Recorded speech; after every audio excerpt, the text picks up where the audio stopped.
po yung aming provincial road, yung pinakakali natin. Dinadaanan po ng mga sakyan at saka motorista. Galing po sa iba't ibang barangay. Galing sa bayan, galing sa mga barangay. Dito po sila dumadaan. Maganda po kasi sa amin dito, maliwanag po.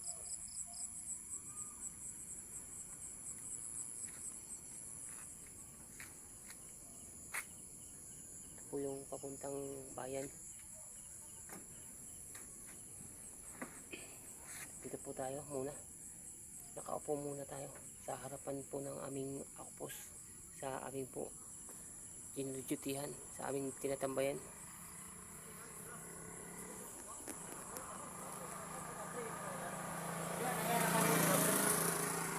Shout out po sa dumaan sasakyan. Ingat po ang mga nagbabiyahe sa gabi.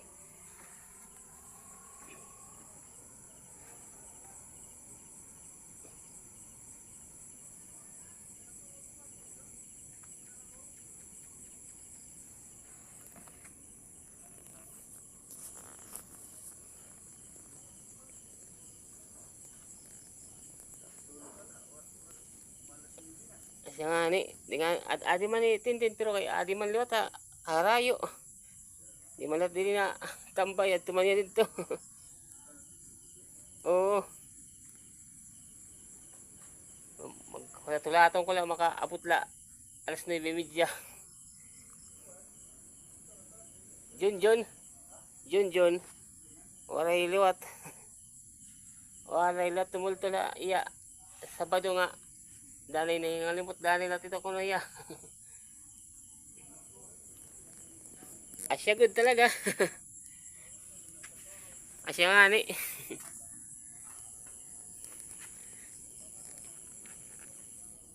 Diri lugod din nga tarog pininsar kon masih ito waray dito good manak makakadto.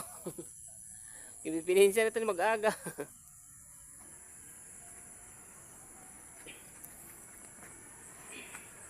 Dito tayo.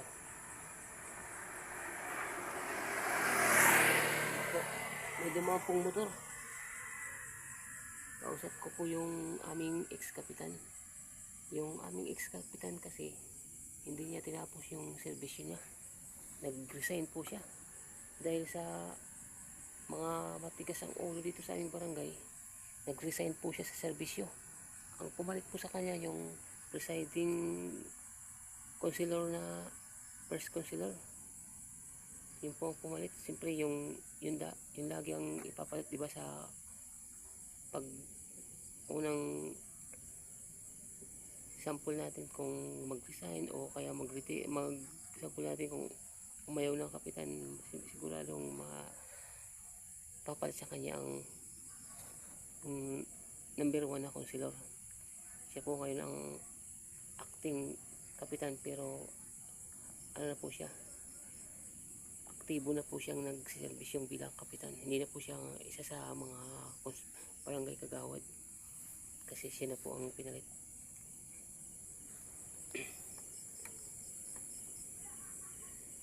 Apat po kami dito nag-duty sa aking grupo, pero yung tatlo po ay hindi po sumipot. Kaya nag-iisa po ako dito. Kaya nakapag-vlog ako ngayon. Sinamantala ko na rin yung pag-vlog natin kasi ngayon lang po to. Ito po mayroon po mga naglalakad na mga kabataan. Siguro pauwi na siguro to sa kanilang mga kanya-kanyang bahay. Ano lang po natin. Tingnan lang po natin kung saan sila papunta.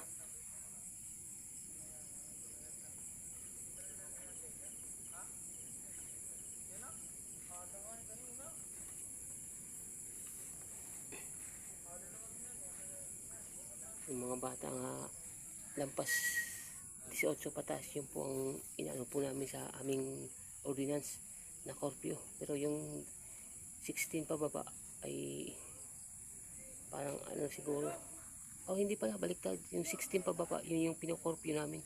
Yung 18 patas medyo hindi po namin pinokurfew. Yun po ang ordinance namin dito sa amin.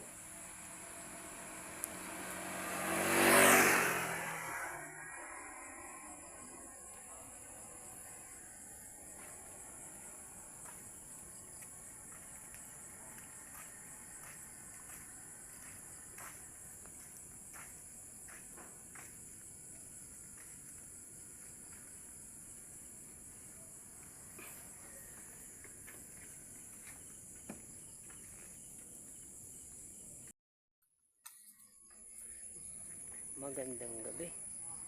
Nandito po tayo. Duty po tayo ngayon. Kasi isa po akong membro ng barangay police dito sa amin. Hindi lang po akong magsasaka at saka hindi lang po akong nagko-contraction. Nagsiservisyo rin ako dito sa aming barangay. Isa po tayong barangay tanod sa aming barangay dito. Patrolya mo po muna tayo. Para po makita po ninyo yung aming barangay na gaano ka safety at gaano ka tahimik na lugar. Minsan rin medyo may mga konting pinagkakabalahan din sa pagpapatrolya tulad din ng mga bata, mga pasaway na bata. Pero minsan lang naman. Pero ngayong gabi may kami, parang may binabantayan kami na kahina-hinala dito sa aming barangay. Tulad po ng may nagtatambay sa amin, mataki na yung oras sa gabi, mga alauna, mga alas 12 hanggang alauna, may nagtatambay dito sa amin sa aming waiting shed na parang daw,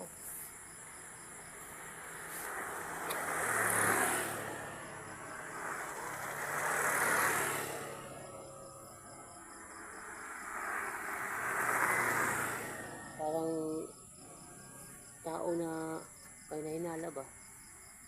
Pero daw, yung nakita daw siya sa gabi sa nag-iisang tao sa waiting shed, mga alas 12 o alauna daw. May dumaan na mga ilang tao, mga siguro pauwi na. Tinanong nila pero hindi daw sumagot. Biglaan lang po nawala rin. Pagbalik nila nawala na sa pwesto. Yung pinag-uupuan niya nawala na. Kaya po parang nandito po tayo nagsiservisyo sa barangay para po ma-surveillance natin yung ating barangay. Nandito po ako sa ating, ito po yung namin, post, yung dutyhan namin, yung nag-duty kami. Nandito po yung namin, mga member namin, member sa barangay, yung mga member sa bantay barangay, tawagin ay barangay tanod sa amin dito. Nandito po ako. Ito po ako.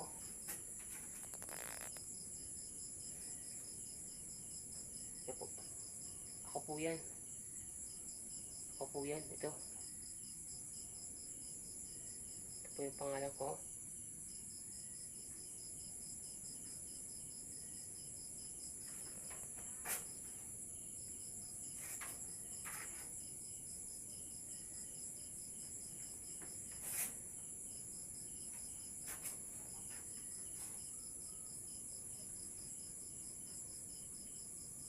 Dito po tayo.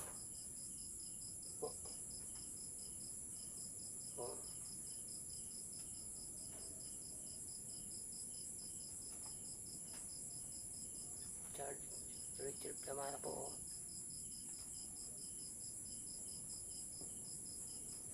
Ako po yan.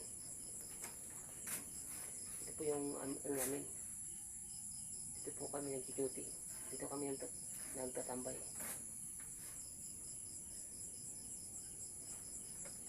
Baka magtaka po kayo kasi sa mga viewers natin dyan at saka sa mga subscriber. Hindi lang po tayo nagko-content sa mga palayan at saka sa mga contraction na ginagawa natin. Pati rin po sa barangay ito. Dito po tayo para din makita po ng ating mga viewers dyan at saka mga subscriber na lahat siniservisyo natin. Hindi lang po sa paghanap buhay, pati rin sa sa barangay. Ito po tayo. Ito po yung namin, chief tanod namin sa taas. Ito po yung mga membro.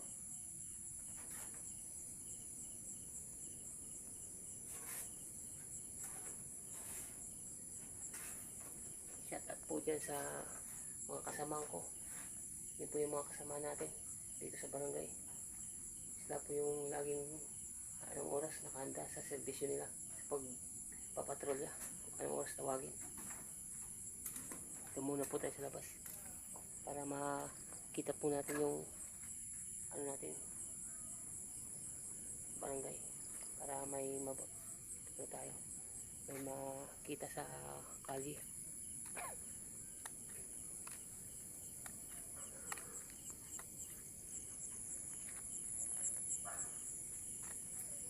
Medyo tahimik na po dito sa amin.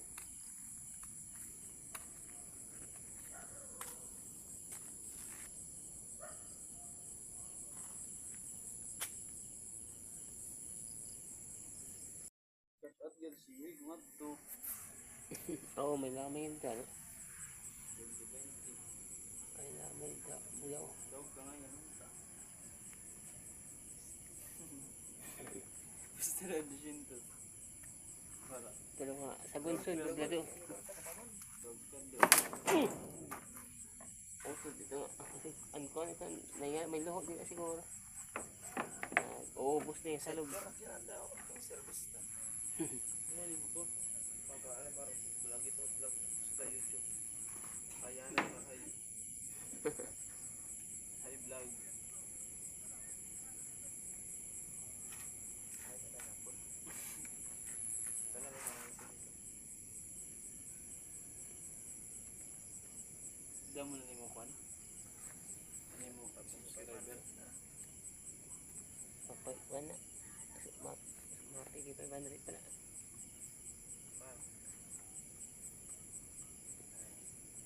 Iwi ito gini-edit. Edit mo. Danay, dak na hubya. Bistaray ko doon, bistaray ko.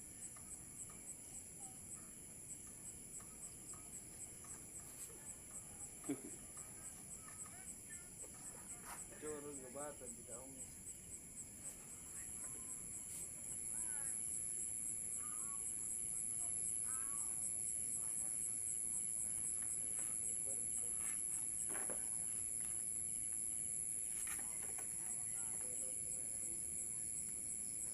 Lawasan ba? Kaya dito, wala dito ulit.